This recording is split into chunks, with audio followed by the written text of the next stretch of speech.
Jaimunji here, and I am bringing my wonderful wife, and I am going to sing all the praises to her today because I've woke her up nice and early to do this Lorna Shore reaction today.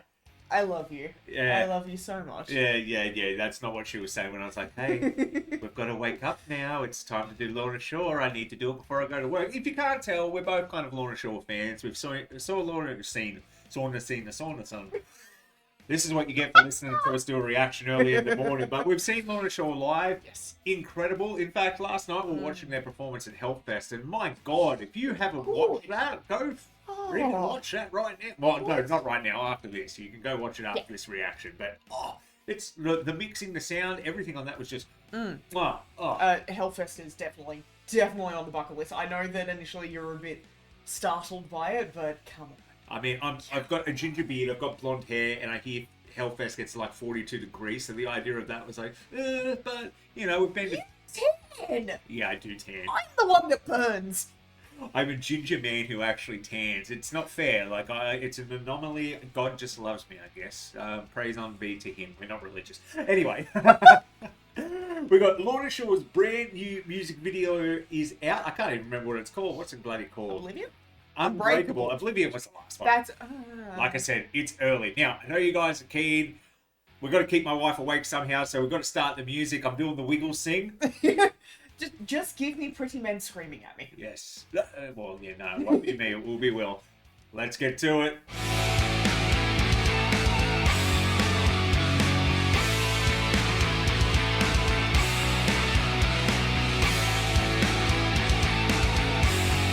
Alright, you beautiful people. If she talks to herself, it's great. I hit record and she's like, la, la, la, la, la, la, la. It's the cutest stuff. I cut most of that stuff out, but maybe I'll leave it in one day just to embarrass her. I think we might have caught the tail end of it then. But come on, guys. What I want you to do is let's all say wake up Ali in the comments in good old wiggle style. Get the pointy fingers out. Wake up Ali. She's definitely not a morning person. I just don't sleep. That's my secret. Yes. I'm always tired. But let's get, like you said, the pretty man screaming at you, and subscribe. Do that thing. Do the YouTube thing. Subscribe. I don't know why I'm really committed to the pointy hands today. It's my, I was about to say erotic asphyxiation. That's not so though. Anyway, I'll press it's and play. Your stim. Yeah. It's your stim for the day. There we go. Let's press play. God.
Holy shit. Oh, yeah, you go first. I've done enough talking with my... weird stim for the day. You go first. I've got my opinions, but I want to hear yours.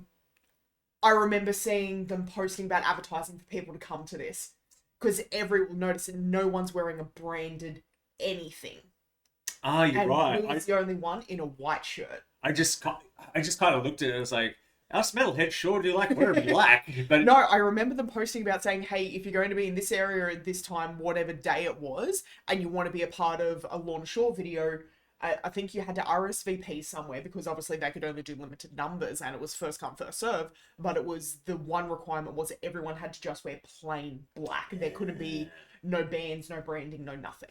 Jeez, I've got plenty of black shirts, but they've all got this kind of thing on. Yeah, so- you don't have any plain black shirts. No, I've got one. You, One. What? One. Really? One. It's the one I had to wear to a wedding. Oh, that one. That was a nice t-shirt. Yeah, it is. It is. But it's words. It's almost like this one softer in the music style compared to a lot of the other ones. Like it's very, I don't know, it's very pretty, and also Will's vocals are softer in that you can hear him enunciate the words Yes. like, a lot better than some of the other ones where it's unintelligible goblin noises, which is beyond impressive given that he then just talks like a regular person. Yeah, and he's there's like, hey no guys, effect. what's going on? Will Ramos here. Like, that's that big Papa Dog energy he's He got. really is, but also the fact that like he's an anomaly when it comes to his Oh, vocals. yeah, it's interesting you say softer. To me, this sounds like Nightwish turned up. Ooh. Yeah, very much that Yeah. symphonic metal, but Yes. I feel it's gone like My brain was saying melodic, but I knew that wasn't right. yeah, There we go. symphonic, because they're the kings of black and deathcore at this point. I know they're not the first band to do it, and they won't be the last, but they kind of owned it. Everyone kind of associates that sound with Lorna Shore at this present time. You'd be a fool to say otherwise. Yeah. But to me, this feels more symphonic metal, just with a deathcore element to it, and I'm all for it. Let's keep going. I'm curious to how this is going to go, and I've got to shout out. Let's not just talk about Will. The music's amazing. Oh, That's the what band are makes it. phenomenal. Like, did you say the lead guitarist is Alex? Alex, I believe his name. We is, remember him mainly because of the fluorescent ass guitar that glowed under the lights at the show that they played at Enmore Theatre, which was amazing. The fact that that's his signature piece is hilarious in a band that wears entirely black. His work in this is amazing. Yeah, he really is a star and should get more praise. So let's keep going.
What? Yeah. I was just thinking, like, I was literally thinking, I was like, you know what I think needs to happen again?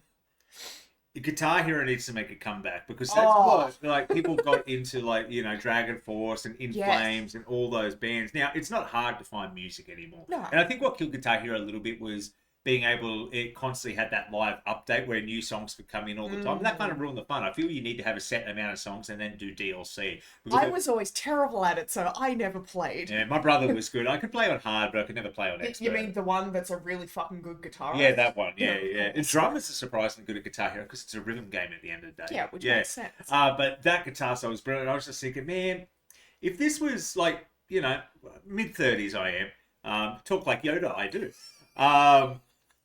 When you grew up, the big thing was loving guitar players. And like Alexi Leo was a big one from Children of Bodom and about how brilliant he was. And I feel that's kind of died down where people are just like, there are so many good guitarists and guitar YouTubers out there. So people expect it these days. But man, like you hear a guitar solo like that and all the harmonies and the chorus and everything. I just don't think enough love is going out there. So show the guy some love. Go to the comments and go, yeah, Will, you're pretty. But man, I mean, guitar are also pretty. yeah, The whole band is very pretty. Why are there so many pretty bands? Where are the ugly dudes? they're in hardcore. Surprisingly, that was one thing that Will just fully fucking trusting the crowd to catch him as he just leant in, but also people just yeeting themselves off stage. it's set up like a hardcore show. Like there's no barrier to the stage. There's no security. It's the fans in the band. But it also shows how good the fans are in that they're in that kind of setting. Obviously, there's probably security and stuff around the edges, but there's nothing stopping them from getting to the band, but they've got enough respect for them. Yeah. That they're not being those people. I hope they release like because it reminds me like when Slipknot do Duality, like they tore down a house, which was a fan's house. But I'd love to see it behind the scenes and like people rocking up for this show and everything. And they might release one. They probably will. Yeah. There'll be something in there. But I also want to quickly touch on the effortlessness of that guitar solo. Yeah. Like you watch him and he almost looks bored. I think that's the impressive thing because a lot of people, like you said before, I'm skimming with my hands. You see a lot of guitarists, and Dave Mustaine's a good example, always going, like doing the kind of the mouth thing or the tongue thing. There's something. Yeah. Our guitarist in our band back in the day, Jake, would always do the tongue thing. It was like whenever you watch Michael Jordan go up for a dunk, he was always like, Jake was always like that. Every time he did a pinch harmonic, and if he's watching this, which he probably isn't. Sorry, Jake. But no, that was great. And let's keep going because we got like just under 2 minutes. God, they make a 5-minute song sound quick. I know we're only 3 minutes in, but geez, it only feels like we've gotten to the first chorus. But I'm curious to what this bridge is going to be. I've got a feeling there could be a breakdown. There might be. There might be.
Oh yeah, Holy crap. Yeah, let's leave it there. Let's give Eric some love.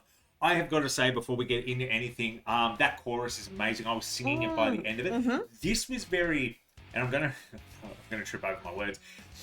I'm gonna dumb it down. That was more of an anthem song for them. That was hey, this is a live song. This is like Lorna Shore on the back. We are unbreakable. That was like a unity song. That was for the people to be like, yeah, fuck yeah, we love this. We're unbreakable. That's what that song felt like, which is so different to see in Deathcore sometimes because it is like Alex Terrible and Slaughter get a bit tongue-in-cheeky these days, like Russian Grizzly in America and stuff like that. They're a bit more, they're taking, you know, they're not being as serious with everything. It's not like I killed a man and blah, blah, blah. No, it's now just like, we're Russian and live in America, and we like guns. And we live in Florida too. But that was awesome.